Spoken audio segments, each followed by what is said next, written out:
This is the story of how I walked away from my full-time career, left everything I knew, everything that I had worked for, and started over. I'm terrified to hit play on this, not because I haven't told the story before, but because this is a new challenge for me, filming in this format on YouTube, and talking to you like this. So you'll have to bear with me as I'm like really, really nervous as I tell you this story. Um, it was 2014. Or it was 2013, and I was in a career that I had worked for years for. I had gone to school and gotten two master's degrees. I had overloaded myself with student debt, student loans, and I was working in higher ed. It was something that I had always wanted to do. And I worked in a college, and I worked in various colleges over my career, but I was at one particular college and was rising the ranks, playing the games. And every year of doing so, I was more and more just sick of the politics, sick of playing games, feeling just misaligned. Like, my heart wasn't in it anymore. And every day, every Friday, I loved coming home, and every Sunday night cried because I didn't want to wake up the next morning and go back to that place. It's weird when something that you've worked so hard for starts to feel toxic, just like you're not meant to be there anymore. And I think if you find yourself kind of being able to relate to this, I think you may be doing this. You may be starting to think like, what else is there out there for me?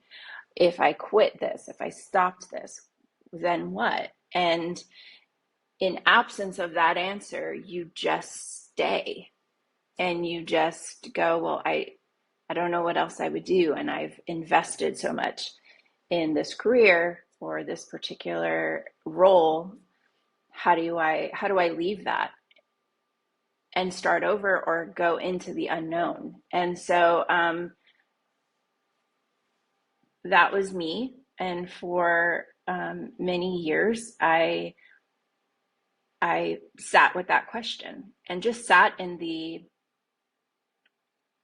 feeling disgruntled and upset and hating life. And I sat in that for 4 years. And I had a lot of like moments where I was like, I can't do this anymore, but I need a paycheck. I was married. My husband was staying at home with our two younger kids and our teenager. Our teenager was in school, but I had had two babies 14 months apart. So um, he was home with the little babies. And the one thing keeping me from going insane was knowing the fact that I didn't want them in daycare. And so the fact that they were home with dad um, was like a blessing. And I was willing to continue working for that and wanted him to stay with them. Um, but every day just feeling more and more discontent, right? So uh, all along the way, I was getting these like what felt like nudges from the universe. Like I would hear this thing about someone changing careers, or I would hear about this thing in church, maybe like a sermon about like trusting, like having faith in these moments when you don't know and the unknown. And it just felt like I kept hearing that kind of message, like just like take a leap.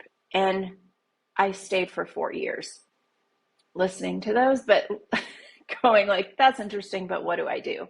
Uh, Back to real life. I have a mortgage and that mortgage needs to get paid. And I don't just get to like leave and go like, bye, I quit and we'll see how it goes.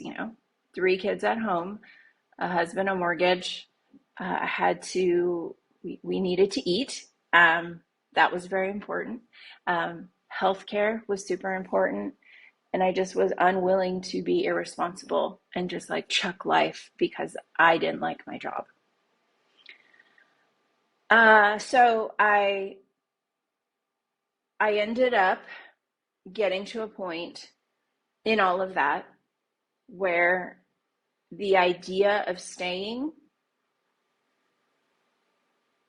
started to feel scarier than the idea of quitting. And what I mean by that is I thought I was starting to get sick in my body. I was starting to have migraines. I was starting to have like these random like strep throat over and over again, like just like really stress induced kind of things, and my body aches that were unexplainable, and low immune system, which is sick all the time. Um, and I just thought, this isn't good. This isn't good for me. This isn't living. Like, what am I doing?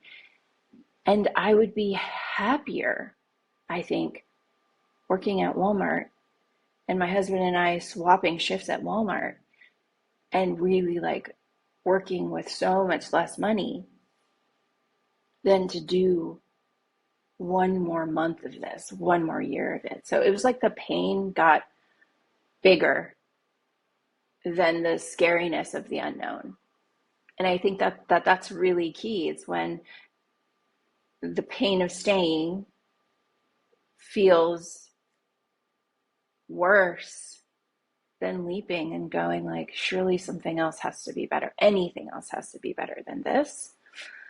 And so I left. I remember turning in my notice. I remember walking to my boss's office and telling her I'm turning in my 30-day notice. And she immediately, this was after a few years of asking for a raise and them telling me it wasn't in the budget, and and because I was saying, God, maybe I need more money, maybe that would make me happier. And so maybe that would make this worth it. And getting denied. But the moment I went in with my resignation, here's my letter, the first thing out of her mouth was, how much do you need? Oh, do you need a title? It was like, whoa, where was this? But by that time I had decided. And so I told her, no, I wanted to leave. And this was her notice. And I did. I left after 30 days. I had 30 days of savings. I know that sounds crazy, but 30 days of savings in the bank, one more paycheck to come, and just like, okay, what do we do next? My husband, in that transition, started looking for work. This was in 2013 is when I gave my notice. And he was doing all kinds of interviews, and nothing was panning out. And I remember waking up at home during that time feeling a little bit bittersweet, like this is like exactly where I wanted to be. I wanted to be home with the babies um, and not in that stressful environment, not feeling out of alignment so much, not feeling like I was disappearing, feeling like I was like actually living life, like the life that was available to everyone else except me. But also like, how was this going to work? And my husband got a job as a server, um, making tips. And he would come every night, and he worked in a steakhouse, a really fancy steakhouse. So he would come home and at night, and he would bring lobster bisque home, which was like so, so delicious. And he would empty his pockets and be like, here's how much we have for today. And I don't know if you're at all like familiar with like Bible stories or faith stories, but like the idea of living with like at this daily amount and just going like, can we make this work here? Um, Boy, does that teach you just like how to be in the present moment and to push away the idea of like, yes, you know that this like mortgage is due, and yes, you know all of these things exist, but you've chosen a different way of life, and you've chosen to do it this way with all the intentionality, and so you're trusting that like the way is going to come as you step out. And that's really what it was the most invigorating, scariest time. If you've ever done something like that, then you know it's like equally terrifying, but equally amazing and exhilarating. And and we did that. We did that step by step, little by little, and somehow there was just enough. Like we were eating peanut butter and jelly sandwiches. You know, we were eating corn out of a can. Um, we weren't going anywhere or doing anything. You know, you've just enough money for gas to get to work. Like, uh, and we thought, well, let's put our house on the market.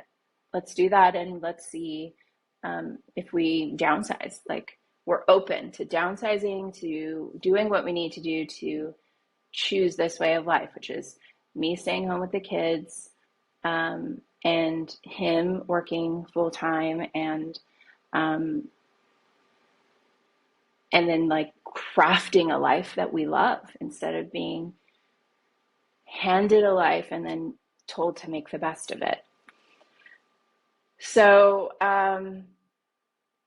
we did that. Yeah, we did that, and I cannot fast forward all of the pain and terror that were in that was in that window. So I I wish I could explain how what that was, what that experience was, but I can tell you in 90 days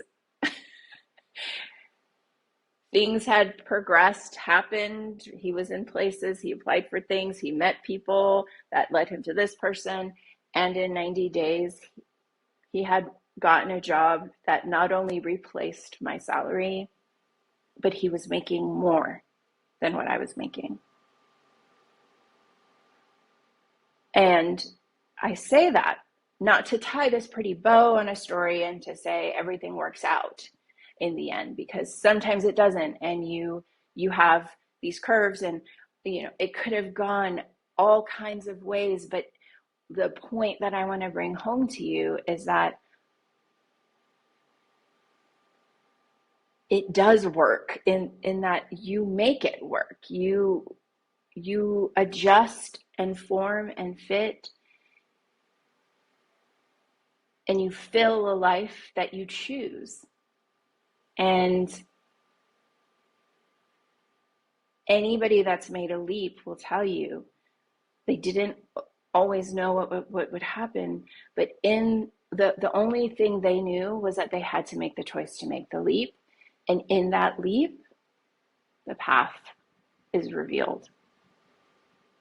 So I say all that to say, if if in all those years I was wondering what to do, what my options were, I felt stuck, I felt unsure about how to make it work financially. If that's you today, I had a lot of messages from various places from the universe telling me you can trust. It's the right step for you. And so I wanted to make this video for anyone that's in that position. If you're thinking about that, let this be your little nudge from the universe today that says, try it. Like, you'll be okay. You are worth choosing. You can design the life that you want. You can reimagine life no matter what age you're at. You can rebuild if you have to start over, and you can reclaim what's yours and what you've always wanted. And I wanted to make this video for anyone today who is really worried about that or scared about that or unsure. I just want you to know that it's possible, and I'm rooting for you. And I'm really glad that we found each other, and that I hope I was able to just encourage you today.